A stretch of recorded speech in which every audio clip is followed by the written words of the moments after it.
Kita ucapkan alhamdulillah kepada Allah Subhanahu wa taala. Salawat dan salam kepada Rasulullah sallallahu alaihi wasallam. Assalamualaikum ya Rasulullah. Dengan izin Allah kita dapat bertemu kembali pada hari ini, walaupun dengan video pembelajaran yang akan Bapak kirimkan kepada kalian sekalian. Bagaimana kabarnya Anda sekalian? Semoga kita semua dalam lindungan Allah Subhanahu wa taala, dijadikan kita orang yang bersyukur dan sabar, serta kita tetap mematuhi protokol kesehatan untuk mencegah yang namanya virus COVID-19 ini. Ananda sekalian, pada video pembelajaran kali ini Bapak akan menjelaskan kepada kalian semua tentang rukun-rukun sholat yang telah kalian hafalkan pada pekan yang lalu. Oke, langsung saja Bapak akan jelaskan. Di buku fikih di halaman 19, pada judul besarnya itu adalah tentang nikmatnya sholat dan indahnya hidup. Dan pembahasan kita kali ini adalah tentang rukun sholat.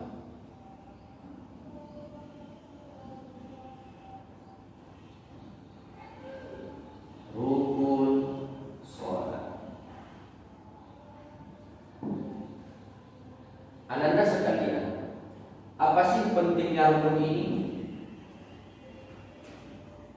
Apa yang menjadi dasar sehingga kita perlu untuk mengerti dan paham tentang rukun sholat? Tujuan dasar untuk kita mengerti tentang rukun sholat itu yang pertama, agar sholatnya sah.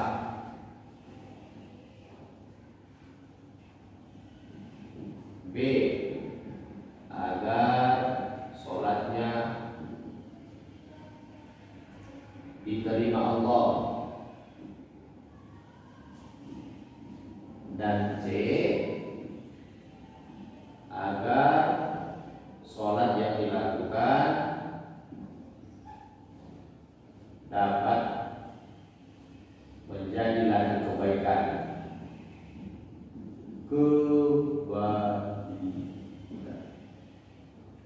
Yang tiga ini merupakan salah satu dasar atau pentingnya,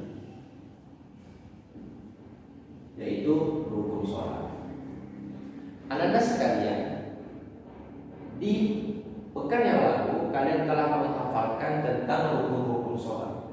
Rukun sholat itu berjumlah 13 rukun.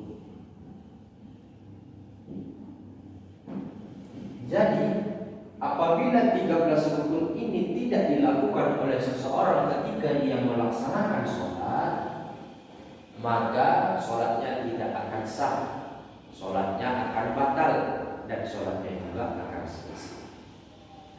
Rukun sholat yang pertama adalah niat. Inilah rukun sholat yang pertama. Anda sekalian pasti sudah hafal tentang niat-niat sholat, seperti niat sholat zuhur, usolli fardhu zuhri arba'a raka'atin mustaqbilal qiblati imaman makmuman adaan lillahi ta'ala. Tapi tahu nggak kalian semua, apa sih pentingnya melaksanakan niat itu? Pentingnya ataupun kegunaan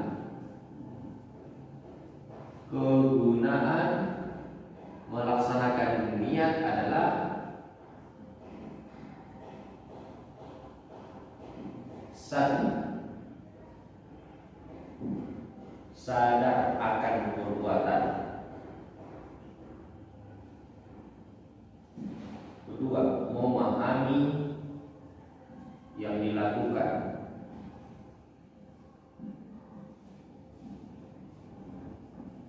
Dan tiga, landasan diterimanya ibadah. Diterimanya ibadah. Inilah hal yang menjadi kegunaan untuk melaksanakan niat di dalam sholat. Sadar akan perbuatan, memahami yang dilakukan, dan landasan diterimanya ibadah. Jadi, ketika seseorang akan melaksanakan ibadah sholat, maka dia harus paham, harus mengetahui sholat apa yang dia kerjakan. Tidak mungkin seseorang melaksanakan suatu perbuatan, terkhusus melaksanakan sholat ini, dia tidak mungkin tidak mengetahui dan harus mengetahui apa yang dia kerjakan. Karena di dalam hadis Rasulullah Sallallahu Alaihi Wasallam, di dalam hadis Arba'in nomor 1, hadis nomor 1 dikatakan, innamal a'malu binniyat. Sesungguhnya perbuatan itu tergantung kepada niat. Itulah rukun sholat yang pertama. Kemudian rukun sholat yang kedua adalah berdiri bagi yang mampu. Inilah rukun sholat yang kedua. Orang yang hendak melaksanakan sholat, baik dia sholat wajib, sholat sunnah, maka yang harus dilakukan adalah berdiri. Timbul pertanyaan, Pak, bagaimana kalau orang itu tidak sanggup untuk berdiri? Anak sekalian, apabila seseorang itu tidak mampu untuk melaksanakan sholat, maka boleh sholat itu dikerjakan yang pertama dengan duduk, dan yang kedua adalah berbaring. Jadi tidak ada alasan untuk tidak sholat. Apabila tidak sanggup sholatnya berdiri dengan sempurna, maka ia boleh duduk untuk melaksanakan sholat. Apabila tidak sanggup untuk duduk, maka ia boleh berbaring untuk sholat. Itulah dispensasi atau keringanan yang diberikan Allah Subhanahu wa taala kepada umat manusia bagi siapa saja mereka yang tidak mampu untuk melaksanakan sholat berdiri. Kemudian rukun sholat yang ketiga adalah takbiratul ihram. Takbiratul ihram. Takbiratul ihram ini adalah mengangkat tangan ketika melakukan takbiratul ihram, Allahu Akbar. Lalu tangan ini bersedekap tangan. Ada 3 macam cara menempelkan tangan di dada. Yang pertama adalah Allahu Akbar. Punggung telapak kiri di bawah, lalu telapak tangan kanan berada di punggung tangan kiri, seperti itu. Allahu Akbar. Bapak ulangi, tipe yang pertama itu tangan kiri berada di bawah, lalu telapak tangan kanan berada di atas punggung tangan kiri. Itu yang pertama. Yang kedua adalah Allahu Akbar. Tangan kiri berada di bawah, lalu tangan kanan menggenggam pergelangan tangan kiri. Seperti itu. Allahu Akbar. Dan yang ketiga adalah tangan kiri berada di bawah, tangan kanan menggenggam lengan tangan kiri. Allahu Akbar. Ulangi, tangan kiri berada di bawah, lalu telapak tangan kanan menggenggam tangan yang kiri. Itulah tata cara untuk takbiratul ihram. Dengan takbiratul ihram. Kemudian setelah berniat, setelah berdiri bagi yang mampu, lalu dia takbiratul ihram. Dan yang keempat adalah membaca Al-Fatihah. Membaca surah Al-Fatihah. Orang yang melaksanakan sholat, baik dia sholat wajib sholat wajib atau sholat sunnah, maka wajib untuk membaca surah Al-Fatihah. Siapa saja yang tidak membaca surah Al-Fatihah dikala melaksanakan sholat wajib atau sholat sunnah, maka sholatnya tidak akan sah. Karena Rasulullah SAW mengatakan sahnya sholat itu adalah membaca surah Al-Fatihah. Itulah rukun sholat yang keempat. Kemudian rukun sholat yang kelima adalah rukuk dan rukuk dengan i'tidal. Jadi ketika selesai waladhdallin amin. Pak, kenapa tak dimasukkan membaca surah pendek ketika selesai membaca Al-Fatihah? Anda sekalian, membaca surah pendek itu ataupun surah yang dapat kalian hafal itu adalah sunnah. Jadi boleh saja dibaca dan boleh juga tidak dibaca. Langsung ke nomor 5, rukuk dengan i'tidal, rukuk dengan tumakninah. Maaf, dengan tumakninah. Tumakninah. Kalian tahu nggak apa arti tumakninah? Tumakninah itu artinya adalah berhenti sejenak. Itulah arti tumakninah. Jadi ketika merukuk, Allahu Akbar, Fatihah dibaca Al-Fatihah baca yang pendek, lalu rukuk, Allahu Akbar, dia rukuk, lalu bangkit dari rukuk, apa dibaca? Sami'allahu liman hamidah. Diam sebentar, langsung dibaca Rabbana lakal hamdu sampai akhir. Jadi rukuk yang bagus itu dan sempurna itu seperti ini. Ini bukan rukuk ya. Rukuk Subhana rabbiyal azim wa bihamdih. Lalu setelah itu dia apa? Bangkit dari rukuk yang tidak. Sami'allahu liman hamidah. Berhenti sebentar. Rabbana lakal hamdu. Itu rukun sholat yang ke-5. Dan rukun sholat yang ke-6 adalah i'tidal dengan tumakninah. I'tidal itu artinya adalah bangkit dari rukun. Oke, ada sekali. Rukun sholat yang ke-7 adalah sujud. Anggota tubuh kita ini yang sujud di bumi ini, di dalam buku ini dijelaskan adalah kedua lutut, kedua telapak tangan, kening, dan hidung. Bapak ulangi, anggota tubuh kita ini yang harus sujud, yang sujud itu adalah kedua lutut, kedua telapak tangan, dan kening serta hidung. Maka itu harus sujud dan harus menyentuh kepada lantai. Oke.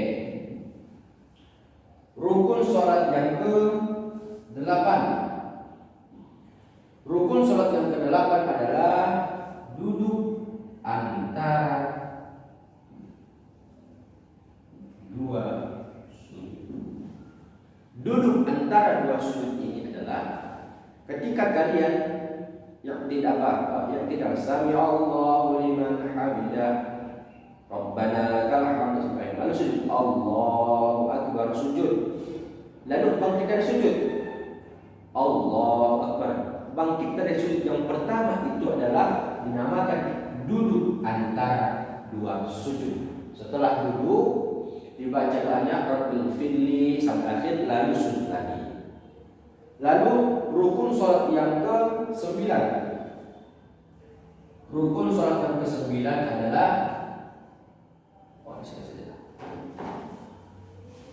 rukun sholat yang ke-9, duduk tasyahud akhir. Duduk tasyahud akhir. Yang ke-10,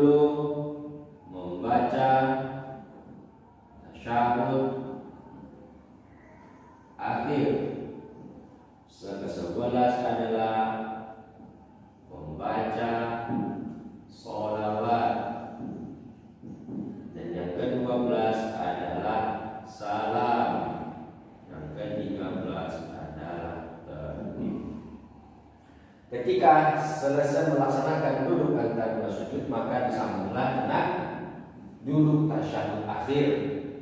Lalu membaca tasyahud akhir. Apa Pak tasyahud akhir? Tasyahud akhir itu adalah at-tahiyyatul mubarakatus shalawatut thayyibatu lillah. Assalamu alayka ayyuhan nabiyyu wa rahmatullahi wa barakatuh. Assalamu alayna wa ala ibadillahi sholihin. Lalu rukun salat yang ke-11 itu adalah membaca sholawat.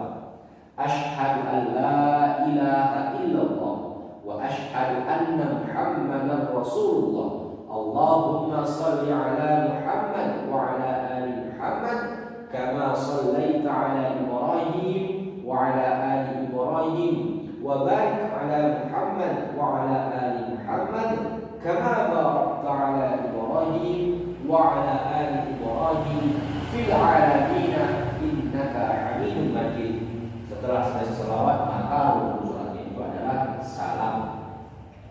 Fil alamin innaka Hamidum Majid. Assalamualaikum warahmatullahi. Assalamualaikum warahmatullahi. Maka apabila telah selesai lakukan salam, maka sholatnya itu sudah selesai sesuai dengan tuntunan Rasulullah Sallallahu Alaihi Wasallam. Kalian bertanya, Pak, apa sih tertib ini? Pak, apa pengertian tertib itu? Anak-anak sekalian, tertib itu artinya adalah beraturan, step by step, langkah demi langkah. Jadi tertib ini harus beraturan. Beraturan bagaimana? Rukun sholat yang dilakukan itu haruslah beraturan. Beraturannya bagaimana? Melaksanakan niat dahulu, berdiri bagi yang mampu, membaca takbiratul ihram, membaca al-fatihah dan seterusnya. Tidak boleh dilakukan sholat itu yang pertama membaca tasyahud, membaca sholawat, lalu niat, lalu takbir, tidak boleh. Tetapi sholat itu harus dilakukan dengan tertib, yakni dengan memiliki aturan yang dimana aturannya itu telah terangkum di dalam rukun sholat. Anak-anak sekalian, terima kasih telah menonton video pembelajaran pada kali ini. Kepada kalian yang belum paham atau memiliki pertanyaan, argumentasi ataupun yang perlu kita diskusikan, silahkan tanyakan. Lalu tulislah hal-hal penting yang dapat kalian peroleh dari video yang Bapak kirimkan ini kepada kalian. Terima kasih Bapak ucapkan kepada kalian semua. Semoga kalian semakin giat, semakin semangat dan semakin rajin untuk belajarnya, karena menggapai masa depan itu butuh sebuah perjuangan. Oke, Bapak sudahi dengan salam. Assalamualaikum warahmatullahi wabarakatuh.